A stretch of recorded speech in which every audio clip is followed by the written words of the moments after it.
In this episode, I'm going to be talking about static websites and dynamic websites.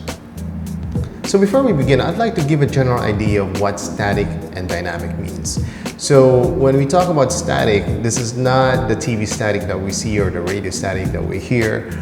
It's really about an idea where static means not changing at all. Now with dynamic, it's a total opposite. So it means it's something that changes from time to time. I'd like to give a perfect analogy and a great example, just like billboards on the highway. So if you happen to be driving along a highway and you see a billboard that is actually printed, then whatever you see on that billboard that has text, pictures, and information on the billboard, that billboard doesn't tend to change and it stays as it is. So whatever you see on the billboard is what you get in terms of information. Now on the other hand, a dynamic website would be a billboard that is made out of LEDs. So if you happen to be driving along the highway and see an LED billboard, then you actually realize that a billboard produces several ads from time to time, meaning content on the billboard will change every few seconds. Going back to websites, I'm going to give you one example of a static website and one example of a dynamic website. The very first example I'm going to give is a static website, and I'm pretty sure most people know about this website. It's actually Craigslist.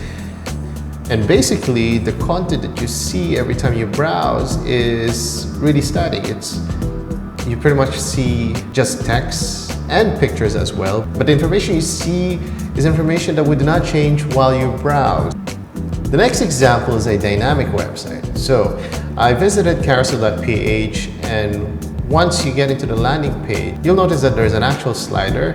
It looks like a billboard, which is, well, technically it's a billboard for a website. And you can see that the content of the slider keeps changing every few seconds. And once you start browsing the website and scrolling down below, you could see other elements that could change based on your actions, based on your click, and some would just appear automatically. Now this is a very good example of what a dynamic website is because from time to time you see content change every few seconds. And this gives a chance for whoever is visiting to actually receive different information from people that are putting out ads. So this is really more of a modern type of website that a lot of website owners and developers would create. And usually these days dynamic websites are more user-friendly and they're pretty much interactive with the website visitors, and they give a better user experience as well. So those are the two examples of a static and dynamic website. There's really not much to explaining those, but I'm just here to give you a clear idea, so in case that you would want to develop a website in the future, you would know what type of website you would want to create for your business or for whatever purpose that you need a website for.